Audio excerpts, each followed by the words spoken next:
Isang magandang umaga po sa inyong lahat. Muli ay magkakaroon tayo ng verse of the day from Ecclesiastes chapter 3, verse 17. Sabi dito, sa salin ng aking Biblia, I said in my heart, God will judge the righteous and the wicked. For there is a time for every matter and for every work. Salamat sa salita ng Panginoon. Nabanggit ng matalinong tao ang talatang ito sa kawalan ng katarungan ng tao, kaya marami nagsasabi it's unfair. Oo, nangyayari yan sa paghatol ng tao. Ngunit ang sinasabi ng may akda, dito sa ilalim ng araw, sa mundong ito, sa kabila na nakita niya yung sitwasyon ng tao sa mundong ito, ang katarungan ay may kasamaan at kabutihan. Kaya nasabi niya sa ating talata sa verse 17, I said in my heart, means alam ng kanyang puso ang usapin ng katarungan sa Panginoon, kasi sa kanya mismo bilang hari ang paghatol ay nangyayari na siya mismo ang gumagawa nito na maaaring makatarungan at hindi. Ngunit sa Panginoon nanon sabi, God will judge the righteous and the wicked. In other words, lahat ay hahatulan. Diyan masasabing fair or makatarungang hahatulan ng lahat. Walang padrino, walang palakasan, walang pagtatakip, pagbabayad man, para hindi mahatulan ang isang tao o maaring mabaliktad ito.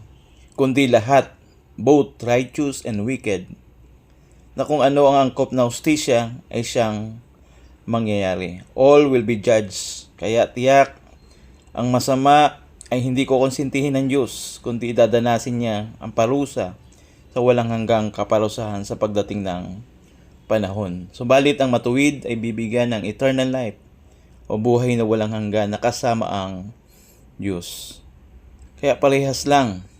Dito sa mundong ito, matuwid man o hindi, righteous or wicked, ito'y harap sa Panginoon. Parehong mamamatay at haharap sa paghatol sa Panginoon. Kaya tiyakin mo na ika'y panig sa katwiran ng Diyos o lumakad na matuwid sa harapan ng Diyos. Dahil kung hindi, kay mabubuhay sa kasamaan at walang hustisya sa iba, walang hanggang kapahamakan ang iyong kakaharapin. Kaya ilapit mo ang buhay mo kay Kristo na namatay doon sa krus, na nagbayad ng kasalanan ng tao. Gaano ka mang kasama, maaari ka makalapit sa Diyos at upang makalakad ayon sa hustisya ng Panginoon, na lumakad sa kanyang katwiran, hindi sa kasamaan na maghari sa iyong buhay.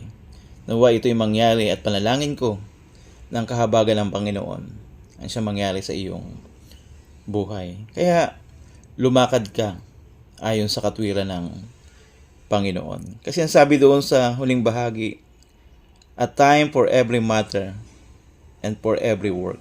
Kaya tiyakin natin na yung ating gawa bilang iniligtas ng Diyos ay patuloy na lumalakad na ayon sa katwiran ng Panginoon. Dahil lang hustisya ng Diyos ay darating para sa lahat.